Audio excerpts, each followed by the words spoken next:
Salam sejahtera, salam bahagia dan salam muka di hati. Hari ini, saya dan ahli kumpulan saya akan membuat satu pembentangan tentang dasar kesihatan mental negara bagi kerja khusus PBKK 1124 Asas Kesejahteraan Mental. Ahli kumpulan kami terdiri daripada Vivaneshwaran anak lelaki Arumugam dan saya sendiri, Muilersi anak perempuan Muhilan. Baiklah, saya akan memulakan pembentangan kumpulan saya tentang dasar kesihatan mental negara dengan lebih lanjut. Sebelum saya menerangkan dengan lebih detail tentang dasar-dasar kesihatan mental negara, saya akan menerangkan 3 komponen utama dalam dasar kesihatan mental negara, iaitu visi, misi dan objektif dasar-dasar tersebut. Visi bagi dasar ini adalah untuk melahirkan masyarakat yang seimbang dan sihat dan memberi penekanan terhadap promosi kesihatan mereka. Di samping itu, membekalkan rawatan dan pemulihan berkualiti dan menyediakan kemudahan yang mencukupi kepada seseorang individu. Misi bagi dasar ini pula adalah membina perkongsian dalam kesihatan untuk memudahkan serta menolong rakyat untuk mendapatkan potensi kesihatan mereka supaya ia dapat menghargai kesihatan sebagai aset yang bernilai. Di samping itu, ia juga dapat menggalakkan pembangunan selanjutnya ke arah yang betul. Objektif dasar ini pula adalah untuk menyediakan asas dalam pembentukan strategi serta menjadi hala tuju. Ia juga dapat memperbaiki perkhidmatan kesihatan mental bagi yang menghadapi risiko mengalami masalah psikososial. Hai sekali, ia juga mampu menolong seseorang individu untuk memperbaiki perkhidmatan psikiatri dan berusaha membekalkan penjagaan serta perlindungan. Saya akan teruskan pembentangan kumpulan kami tentang takrifan yang telah diberikan kepada kesihatan mental. Kesihatan mental ini adalah kemampuan seseorang individu atau kelompok dan juga persekitaran untuk berinteraksi antara satu sama lain. Berinteraksi antara satu sama lain adalah penting bagi mempromosi kesejahteraan subjektif serta fungsi yang optimal dan penggunaan keupayaan kognitif, efektif dan perhubungan ke arah pencapaian matlamat individu dan kumpulan yang selari dengan keadilan. Di sini kita dapat lihat antara dasar-dasar yang terdapat dalam dasar kesihatan mental negara. Antara dasar yang terdapat dalamnya adalah dasar mudah diperolehi saksama, dasar kelengkapan komprehensif, dasar kesinambungan dan integrasi, dasar kerjasama pelbagai sektor, dasar penglibatan masyarakat, dasar sumber manusia, dasar piawaian dan pemantauan, dasar penyelidikan dan akhir sekali dasar perundangan. Terdapat 9 dasar di bawah dasar kesihatan mental negara. Antara salah satu dasar kesihatan mental negara adalah dasar mudah diperolehi saksama. Dasar ini adalah untuk menentukan supaya penjagaan kesihatan mental ini mudah diperolehi secara sama rata dan adil bagi setiap segmen masyarakat, tidak kira kaum, bangsa dan agama dari segi geografi dan keupayaan ekonomi seseorang individu dalam masyarakat kita. Bukti yang dapat kita lihat daripada hasil pelaksanaan program 4PS ini adalah setiap warga IPJKRM ini telah diberi peluang untuk menyertai program ini serta memperoleh banyak info-info yang dapat memberi impak positif kepada kesihatan mental mereka serta cara-cara seseorang individu dapat menjaga kesejahteraan diri dan orang sekeliling mereka secara tidak langsung. Di sini kita dapat lihat program ini memberi peluang kepada setiap individu, tidak kira mereka adalah pensyarah ataupun pelajar BNK. Selain pelajar BNK juga, pelajar-pelajar sejarah serta pelajar PPISMP, IPJKRM juga telah diberi peluang untuk menimba sedikit info tentang pelaksanaan program pencegahan 4PS. Ini menunjukkan seseorang individu atau masyarakat mengikut dasar mudah diperolehi saksama ini diaplikasikan oleh seseorang individu dalam sesuatu program. Dasar yang kedua adalah kelengkapan ataupun komprehensif. Dasar ini adalah untuk menentukan penjagaan dan perkhidmatan kesihatan mental ini adalah lengkap dan menyeluruh. Lengkap dan menyeluruh ini membawa maksud ia meliputi aktiviti-aktiviti promosi, pencegahan, rawatan dan pemulihan. Bukti yang dapat kita petik daripada program 4PS yang dapat menggambarkan dasar ini diaplikasikan adalah di mana pelbagai aktiviti yang dapat mempromosikan kepentingan pencegahan seperti membuat video pendek, minta maaf, dan TikTok yang berkaitan dengan program pencegahan yang dapat memberi kesedaran kepada para siswa guru telah diadakan. Selain itu, pelajar BNK juga sebagai penganjur telah membuat promosi secara besar-besaran bagi setiap pertandingan di bawah program 4PS ini kepada semua pelajar IPGKRM dalam media sosial.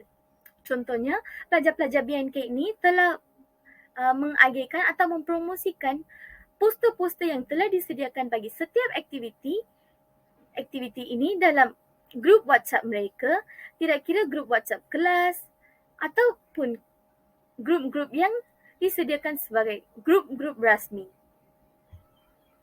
Dengan adanya promosi-promosi ini, ia dapat meningkatkan penglibatan pelajar ataupun warga IPGKRM mengambil bahagian dalam pertandingan-pertandingan yang telah diadakan sepanjang program 4PS ini. Dasar yang seterusnya adalah kesinambungan dan integrasi. Dasar ini adalah untuk perkhidmatan kesihatan mental disediakan pada penjagaan kesihatan prima. Program dan aktiviti kesihatan mental akan diintegrasikan ke dalam program yang telah disediakan melalui sistem penjagaan kesihatan prima. Pengaplikasian dasar ini dalam program pencegahan adalah di mana kita dapat lihat program yang telah dianjurkan oleh pelajar BNK. Terdapat satu segmen ceramah bersama 3 orang penceramah yang berbeza-beza mengenai buli, penyalahgunaan bahan seperti dadah dan rokok telah diadakan bagi mencegah penyalahgunaan bahan dalam kalangan pelajar serta memastikan warga IPGKRM ini tidak terlibat dan menghindari diri daripada aktiviti-aktiviti yang boleh menjejaskan kesihatan mereka. Program ini secara tidak langsung memberi efek kepada kesihatan mental mereka supaya kesihatan mental mereka sentiasa dijaga dan diberi keutamaan. Sentiasa diberi keutamaan. Program-program seperti ini adalah untuk memastikan pelajar-pelajar kita tidak salah jalan ataupun terikut-ikut pengaruh dari media sosial seperti Instagram, Facebook dan sebagainya. Dengan ini, apabila sesuatu program seperti ceramah atau forum-forum ini diadakan, pelajar dapat mengetahui kebaikan dan keburukan sesuatu tindakan kepada diri mereka serta kepada masyarakat dan kesejahteraan mental mereka. Dasar yang seterusnya adalah dasar bagi kerjasama dari pelbagai sektor.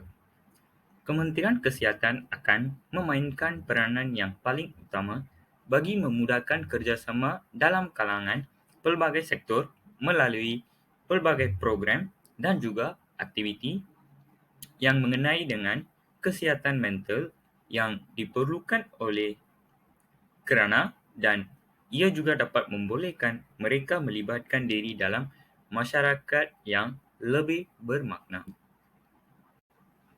Selain itu, dasar yang seterusnya adalah dasar penglibatan masyarakat. Dasar ini dapat menyebabkan penglibatan masyarakat dalam perancangan, pengurusan dan juga penilaian aktiviti-aktiviti yang berasaskan komuniti bagi menentukan hak kebanggaan dan juga penerimaan aktiviti-aktiviti ini. Tambahan pula, komuniti di sini akan merujuk kepada pemimpin masyarakat yang mempunyai pakar-pakar profesional kesihatan mental, penjaga, sukarelawan, badan-badan kesukarelawan, dan penggunaan yang bermotivasi untuk memenuhi keperluan orang ramai yang dapat mengalami masalah dalam kesihatan mental tersebutnya. Dasar yang seterusnya adalah dasar bagi sumber manusia. Sumber manusia ini dapat menunjukkan perancangan dan juga pembangunan sumber manusia dalam kesihatan mental bagi memenuhi keperluan negara yang akan menjadi suatu pelaburan utama dalam sektor kesihatan ini. Dan juga keberkesanan perkhidmatan kesihatan mental ini bergantung kepada tenaga kerja kesihatan mental yang dapat terlatih dan juga mencukupi.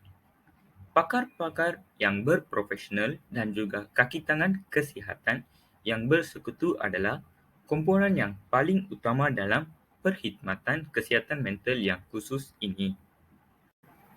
Selain itu, dasar yang seterusnya adalah piawaian dan juga pemantauan. Dalam perkhidmatan kesihatan mental ini, mesti ataupun wajib menyediakan penjagaan dan piawaian yang berkualiti tinggi dengan program penentu kualiti dalaman yang tersedia. Ia juga akan mematuhi piawaian yang terkandung di dalam resolusi bangsa-bangsa berkaitan perlindungan hak orang yang telah menghidap penyakit-penyakit yang berkaitan dengan kesihatan mental. Tambahan pula, dasar yang seterusnya adalah penyelidikan. Penyelidikan dan pembangunan akan terus dilaksanakan dan dibiayai oleh sektor awam dan juga swasta.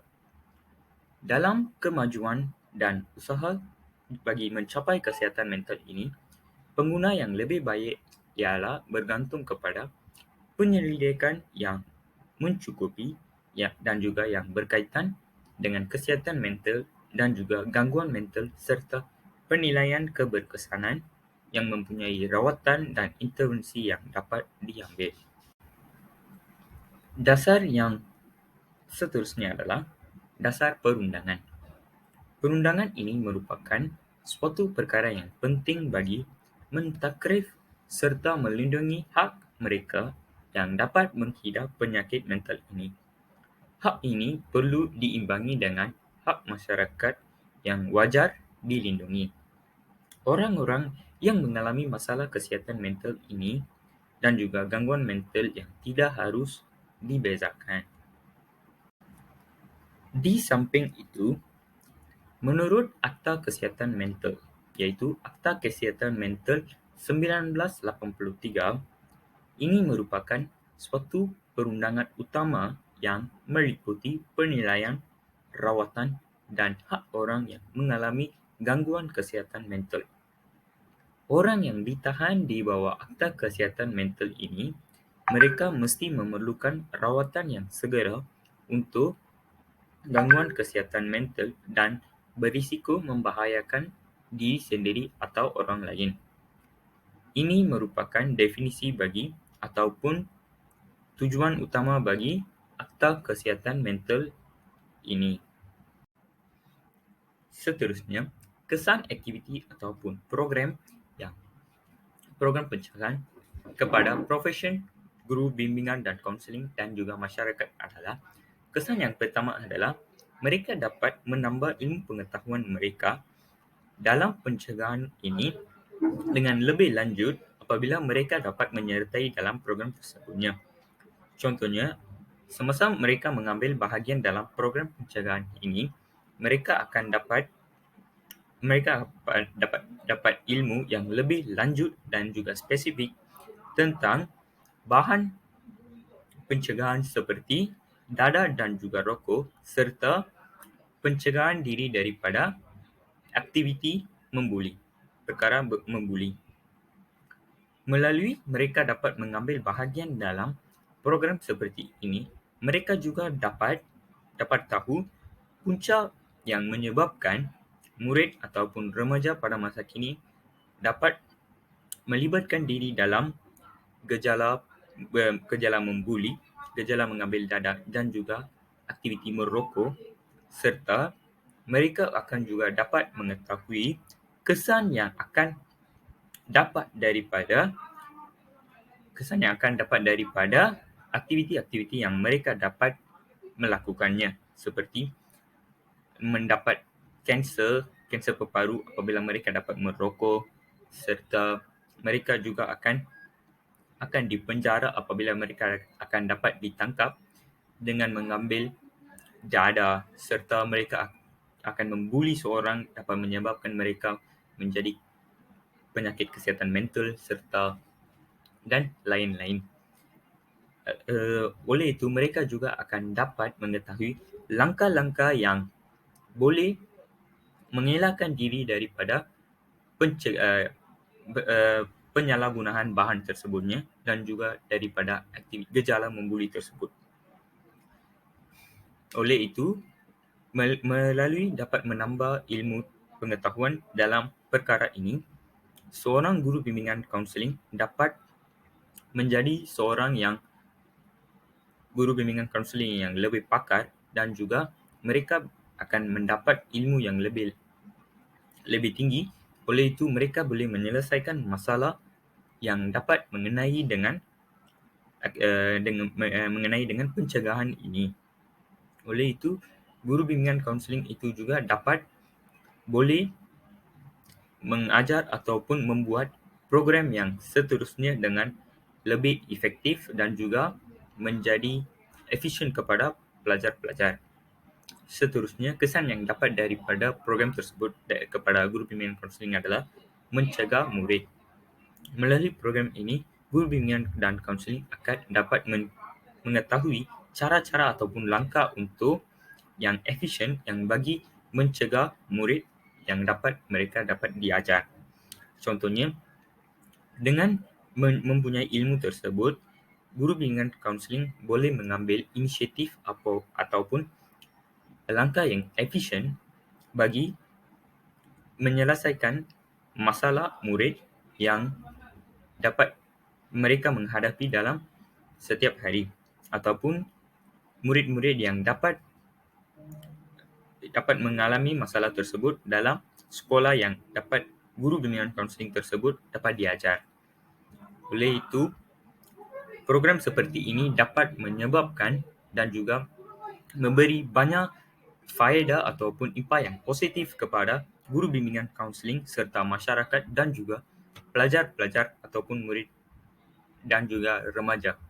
Oleh itu, aktiviti seperti ini dapat dilaksanakan di setiap sekolah supaya mereka semua dapat mengetahui tentang pencegahan penyalahgunaan program tersebut. Sekian, terima kasih. Baiklah, seterusnya saya akan menunjukkan beberapa gambar dan poster yang telah dibuat dan gambar-gambar yang telah diambil semasa pelaksanaan program 4PS ini sebagai lampiran dan bukti bagi persembahan kami pada hari ini. Pertama sekali, ini merupakan gambar-gambar ataupun screenshot yang telah diambil semasa program 4PS ini telah diadakan secara maya. Gambar pertama menunjukkan forum merokok, gambar kedua pula menunjukkan forum dada dan gambar terakhir adalah gambar bagi poster ceramah buli. Di sini saya juga ingin berkongsikan tentang bahan-bahan yang telah dikongsikan oleh panel penceramah kita pada hari tersebut. Gambar pertama menunjukkan bahan-bahan yang berbahaya terdapat dalam sebatang rokok dan juga kesannya kepada perokok tersebut. Gambar kedua adalah di mana penceramah telah berkongsi sedikit tentang jenis-jenis buli yang terdapat dalam negara kita. Dan akhir sekali, beliau juga telah menerangkan tentang peranan guru besar dalam mencegah kes-kes buli di sekolah. Ini merupakan antara poster-poster yang telah dihasilkan oleh pelajar BNK di bawah AJK membuat poster. Antara poster-poster yang telah disediakan oleh mereka adalah poster bagi pertandingan TikTok kreatif, pertandingan mencipta infografik, poster bagi pertandingan mencipta video pendek yang bertemakan anti dada kita jaga kita, dan poster terakhir adalah kuis bagi bahana rokok. Sekian, terima kasih. Itu saja daripada kumpulan kita. Terima kasih.